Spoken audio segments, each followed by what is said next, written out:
Happy morning. Good to see all of you. Good to see most of you. Just kidding. From my far right, Mr. Gareth Rhodes. My immediate right, Dr. Howard Zucker. To my left, Melissa DeRosa. To her left, Robert Mejica, Budget Director. Today is day 235. Statewide positivity rate continues to be good news for the state of New York. We have a lot going on with COVID internationally and nationally, so keeping it all in focus is important. You see numbers going up all across the country. Some people write second wave. It's not the second wave, not correct. Second wave was the virus mutates and comes back, 1918 pandemic. Virus changes, comes back, that's the second wave. This is not a mutated virus. This is failure to deal with the first wave, okay? And you see it all across the country, and you see it selectively all across the globe. This is where the United States is. Nevada, top of the list, 58%. South Dakota, 35%. Wyoming, 35%. Idaho, 29%. Iowa, 21%. Kansas, 19%. Nebraska, 19%. Mississippi, 17%. Alabama, 16%. Utah, 16%. Florida, 12%. North Dakota, 10%. Pennsylvania, 9%. Where's New York? Go look at the other column. We're third from the bottom. The only state below 1 is the state of Maine. Great governor in Maine. That's where New York is. So we are doing very, very well. And this is the comparison. It's not just the comparison. This is one of the problems that we have. The fact that the cases are increasing all across the country is a problem for us. First, it's a problem with our quarantine program because we're now up to 43 states that are quarantined. Technically, by the quarantine formula, New Jersey, Connecticut, and Pennsylvania would be quarantined. There is no practical way to quarantine New Jersey, Connecticut, and Pennsylvania. Remember, this whole concept of states quarantining other states is novel to say the least. I don't think it has happened in the past 100 years. The way we basically enforce the quarantine is at airports when people fly in, because normally you fly in from another state. Connecticut, New Jersey, Pennsylvania, you don't fly in, you drive in. There are numerous roads that are interconnections. You would have to do some theory of border checks all across the state. And from an economic point of view, there's too many interconnections with Pennsylvania, Connecticut, and New Jersey. People live in one place, work in the other place. It would be devastating for the economy. The quarantining of 43 states just shows you how the world has reversed. Remember, when we start, New York has the highest infection rate in the country because of the COVID ambush, because the president was wrong. It was not the China virus. It was the European virus. By the way, there's a movie called Contagion. You may have seen it, 2011. Go back and watch the movie Contagion. 2011, it's almost an exact formula for what happened with COVID. It's amazing. But anyway, in that movie, the virus spreads from a poultry market in China, which is how SARS spread, and MERS spread, and COVID spread. In that movie, it spreads from a bat to a pig. The COVID-19 virus, they traced back to bats. And in that movie, there's an American who gets infected in China and then comes immediately back to America. And it goes from China to America in 48 hours. How this federal administration thought that the China virus would stay in China for 3 months is wholly inexplicable when you think about it. The president brags about his China travel ban end of January. He doesn't do a Europe travel ban until March 16th. That allowed 3 months for the virus to come here. So anyway, we go from the highest infection rate after the ambush, post-ambush. Now we have one of the lowest infection rates, but now our problem is the other states quarantining 43 states. We are working with global experts to see if there's a different methodology to quarantine. How do you use technology? How do you use testing? Because our current method is you come here and then you have to stay here for 14 days before you leave. The enforcement of that is highly problematic. We're not equipped to do that. It also has a negative effect on businesses. People want to come in for a business meeting, but you'd have to stay here 14 days before you could have the business meeting. So there's new testing technology. There are rapid tests. Is there a better, smarter way to handle a quarantine? And again, this is all, none of this has been done before. So figuring it out as it goes. But you're now up to 43 states. Is there a better way? And that we're researching.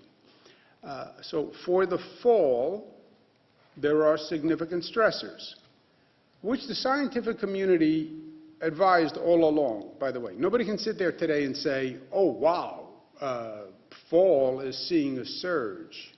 They all suggested a surge. And New York prepared for the surge because we follow the science, right? This is a virus.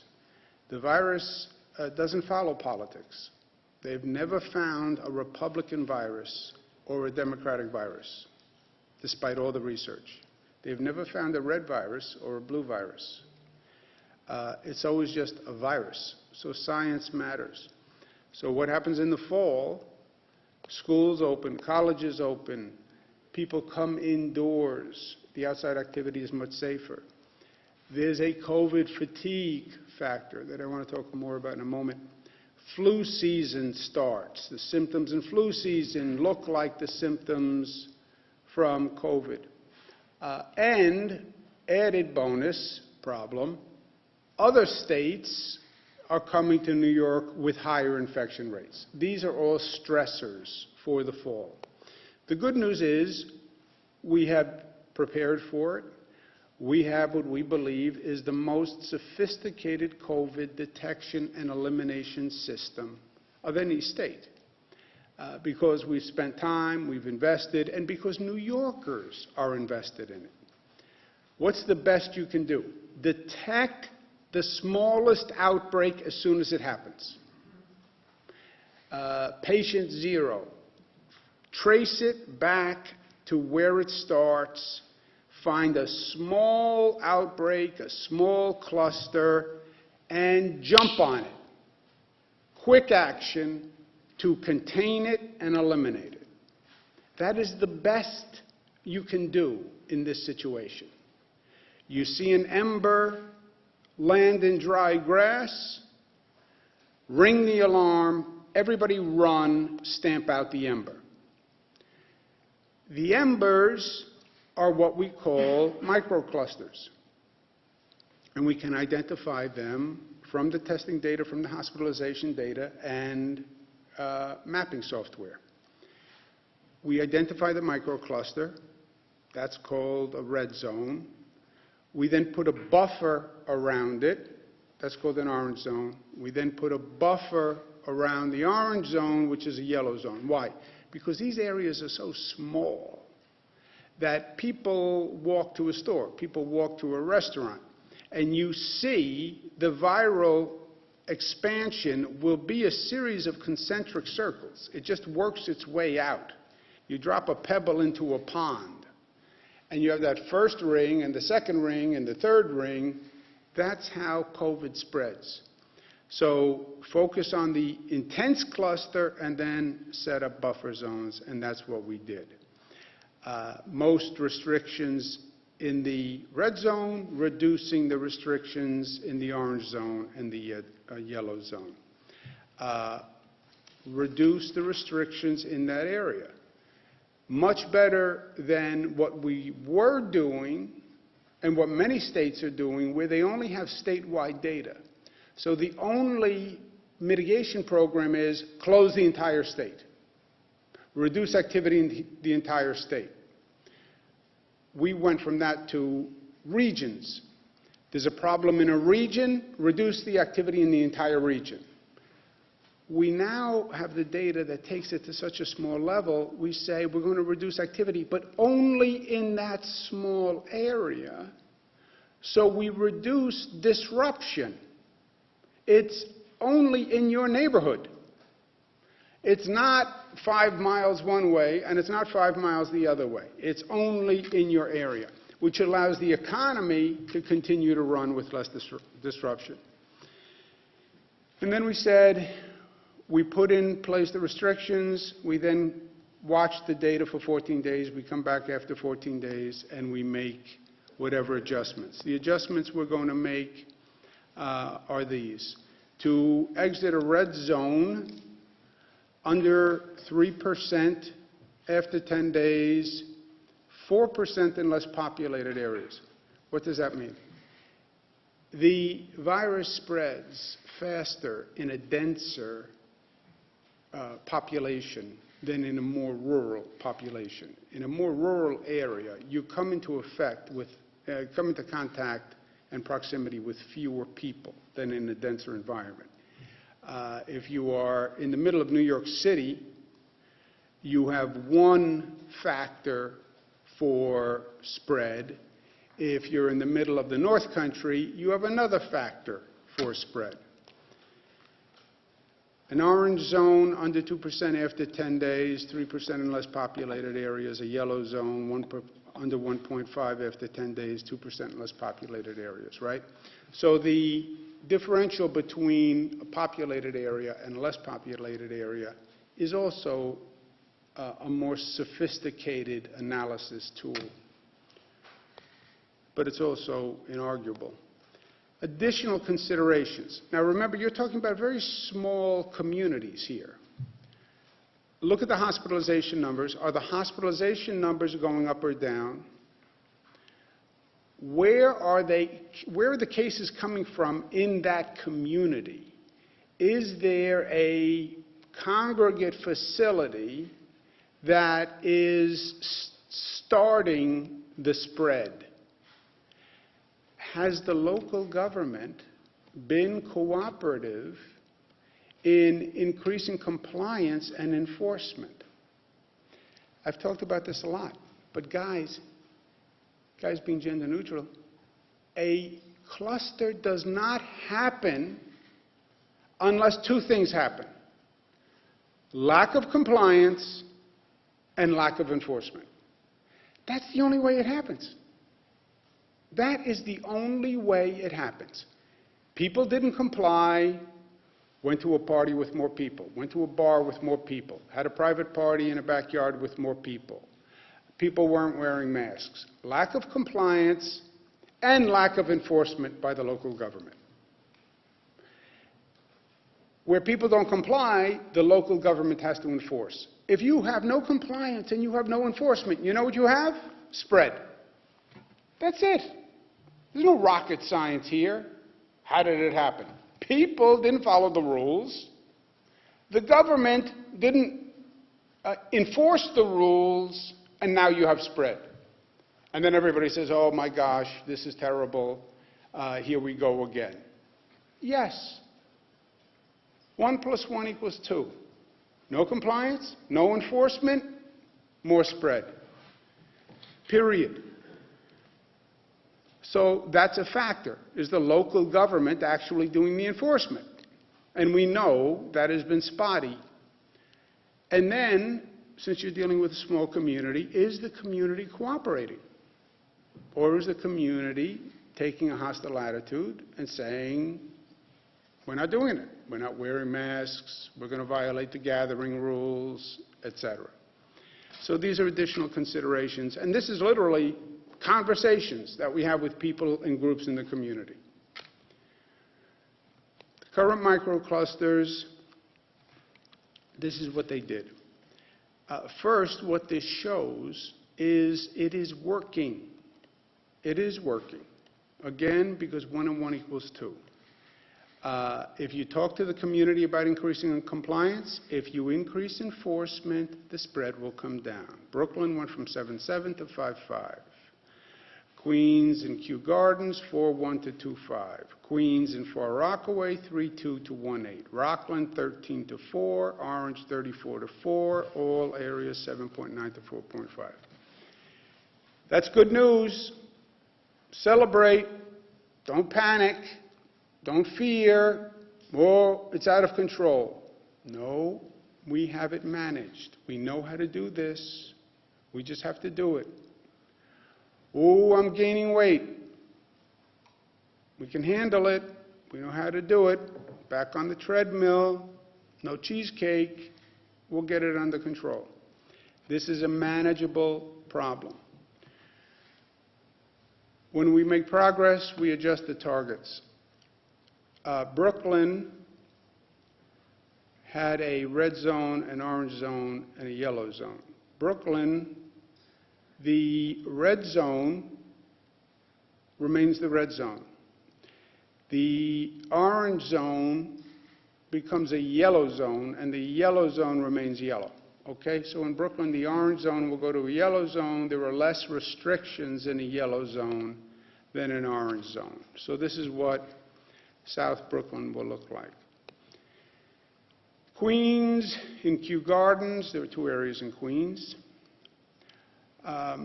Overall, the red zone went from 4.7 to 2.5. Great. Orange, 1.9 to 1.6. Yellow, 1.9 to 2.1. In Queens, the red zone goes to yellow. The orange goes to yellow. The yellow stays yellow. We are also adjusting the Queens map to adding Ozone Park neighborhood, which has seen an uptick in cases. So Ozone Park becomes a yellow zone. And that is what it looks like. And that is the cluster of cases. And there you see Ozone Park. Far Rockaway, red zone went from 3.7 to 1.8. Orange went from 4 to 1.7. Yellow went from 4.4 to 3.5. That's real progress. Queens, red goes to yellow, orange goes to yellow, yellow goes to yellow. Far Rockaway is all yellow. Rockland, red zone went from 11.6 to 4.8. Yellow went from 9.1 to 6. We made progress, but not enough. Rockland, red remains red, yellow remains yellow. Orange went from 12 to 4, 19 to yellow went from 19 to 1. That's really significant progress. Red remains red, yellow remains yellow. Although we've made a lot of progress, the numbers are still not acceptable. So we have more to do. Broome County, same thing, 4.8 to 4.6, 4.8 to 4.6. That's marginal progress at best. It remains yellow. We've also are tracking some new microclusters. This is the statewide map of microclusters. But we're seeing recent upticks in counties along the Pennsylvania border. That could be from a couple of causes. Pennsylvania has a high infection rate.